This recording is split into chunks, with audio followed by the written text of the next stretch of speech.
भगवान कृष्ण ने उनको एक शिक्षा दी। भगवान की शिक्षा को और शिक्षा के मर्म को सीधा सीधा कभी कभी जन सामान्य देख नहीं पाता। सर्वसामान्य इस बात को ध्यान में न लेते हुए अपनी अंदर की जो कुत्सित व्याख्या है उसका सहारा ले लेता है। नहीं, यहाँ पर कुछ भी कुत्सित नहीं है। यहाँ पर कुछ भी भगवान के द्वारा अपनाया गया व्यवहार अपने आप में उनके व्यक्तित्व पर अंशमात्र भी लांछन नहीं है। ध्यान दें, आगे इसी पृष्ठभूमि से भगवान अपनी महिमा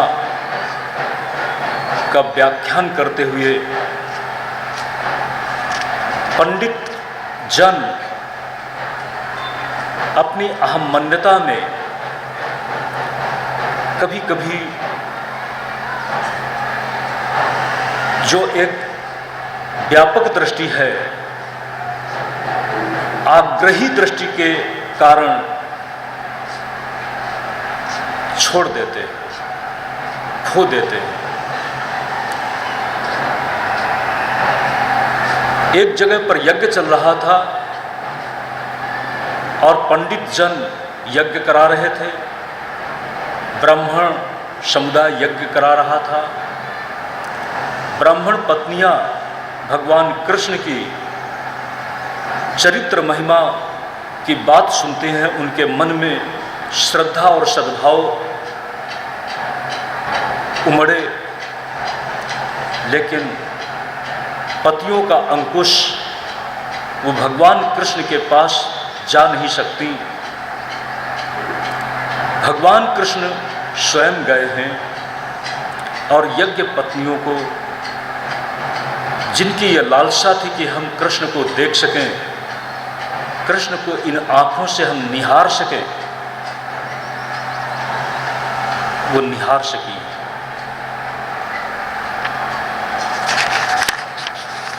एक परंपरागत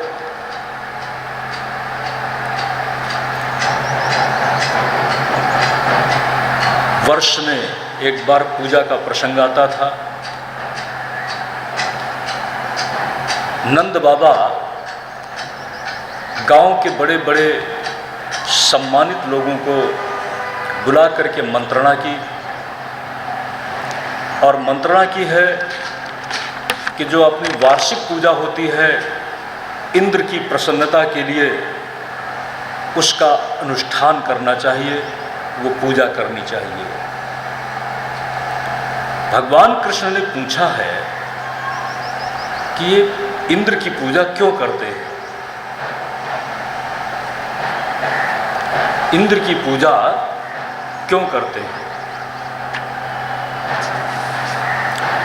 नंद बाबा ने, परंपरा से ये व्यवस्था चली आ रही है और इस परंपरा के पीछे एक मान्यता है कि इंद्र प्रसन्न होकर के सुवृष्टि से, पर्याप्त बारिश से इस धरती को उर्वर बना देते हैं और इस धरती से उपजा हुआ अन्न हम सब के जीवन को चलाता है।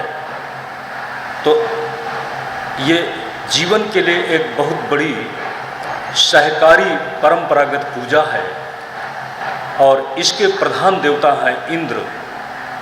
इसलिए इंद्र की पूजा हम सब करते चले आए हैं। भगवान ने वहाँ पर एक क्रांतिकारी विचार रखा है, क्रांतिकारी विचार। ध्यान दो,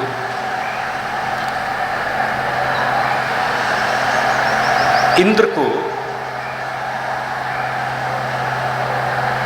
यदि सामान्य रूप से ब्रह्मा को मोह हो सकता है तो इंद्र तो बहुत बाद की बात है।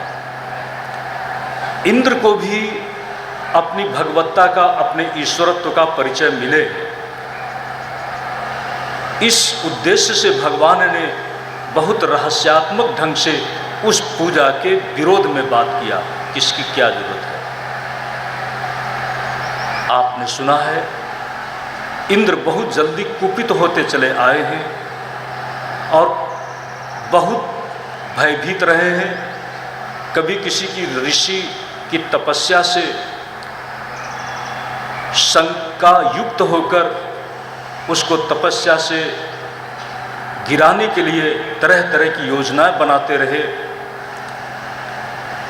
कभी अपने पद की सुरक्षा से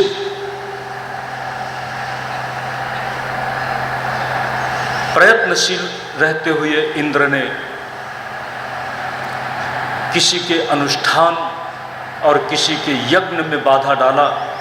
ये इंद्र का जो व्यक्तित्व रहा है ये बहुत कभी कभी अवसरवाद की भूमिका में भीरू सा रहा है, ये बताने के लिए। और इंद्र के व्यक्तित्व को भी अपने व्यक्तित्व की तुलना में क्या है, इस उद्देश्य से उन्होंने एक विशेष लीला का अनुसरण किया। वह है गोवर्धन को धारण करने की लीला। गोवर्धन को धारण करने की लीला के पीछे आपने सुना है बहुत नाराज होकर के इंद्र ने मूसलाधार वर्षा की। मूसलाधार वर्षा जब होने लगी तो चारों तरफ वर्षा का जल इतना बढ़ने लगा कि हमारा ब्रज लगता है डूब जाएगा। इंद्र की इस चुनौती का सामना भगवान उस गोवर्धन पहाड़ को अपनी अंगुली में उठा करके करते हैं।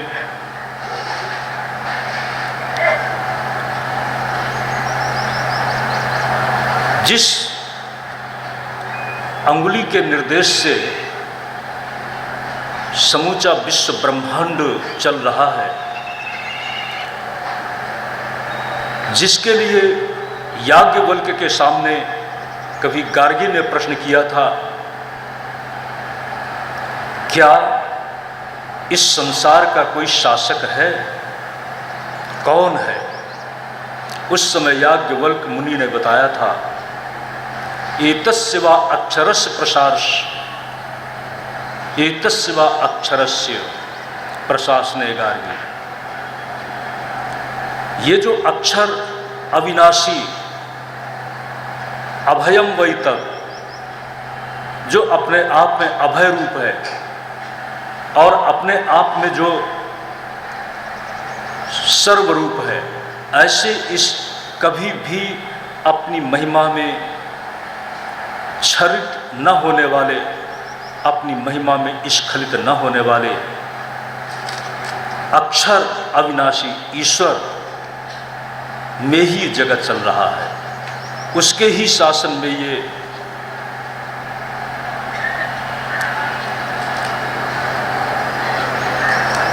भयात अस्य अग्निस्तपति, भयात अस्य अग्निस्तपति, उसके ही भय में सूर्य और चंद्र अपनी अपनी जगह काम कर रहे हैं, यहाँ तक वरुण और इंद्र भी। यहाँ तक कि जीवन में जो मृत्यु का हम दर्शन करते हैं, मृत्युर्धावति पंचमः, भीषा अस्मात् वाता पवते, भीषो देति सूर्यः, भयात् अग्निश्च इंद्रश्च, मृत्युर्धावति पंचमः। वह कौन है? वही आज अक्षर अविनाशी तत्व, निष्कलम निष्क्रियम शांतम निर्वध्यम निरंजनम, जो अपने आप में अप्रमेय है, अनंत है, वो यहाँ आकर के एक छोटी किशोर अवस्था में विचरण करने वाला कृष्ण है। जो अप्रमेय है वो इन आँखों से देखा जा सकता है, लेकिन आँखों से दिखने पर भी वो अपने अप्रमेयत्व से, अपनी अप्रमेय शक्ति से वंचित नहीं है, उसी के साथ में है। ये भगवान कृष्ण ने गोवर्धन धारण करने की लीला से एक संदेश दिया।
स्वच्छन्दोपात्तदेहाय विशुद्धज्ञानमूर्तये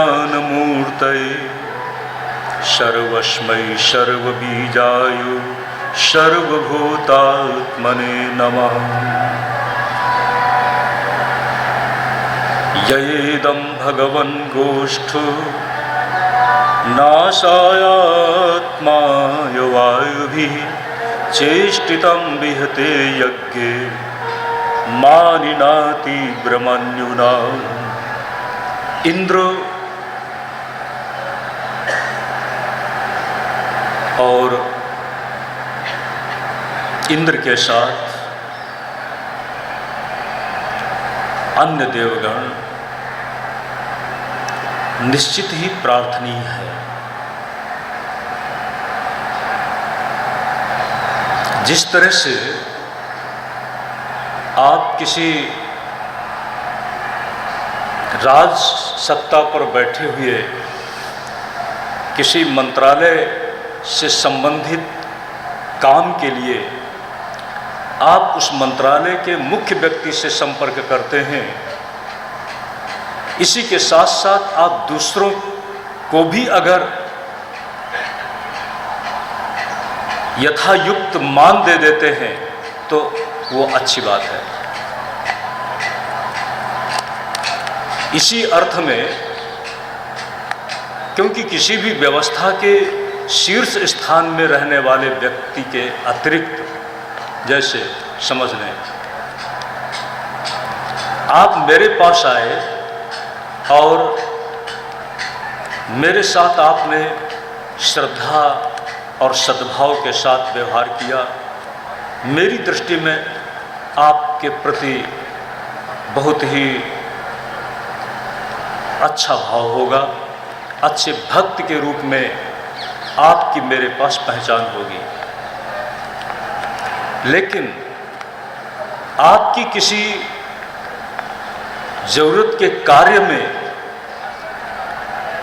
निश्चित ही मैं आश्रम के अलग अलग जो विभाग हैं, उन विभाग के साथ बैठे हुए जो लोग हैं उनसे ही काम करने के लिए कहूँगा। तो आपके प्रति यदि पहले से ही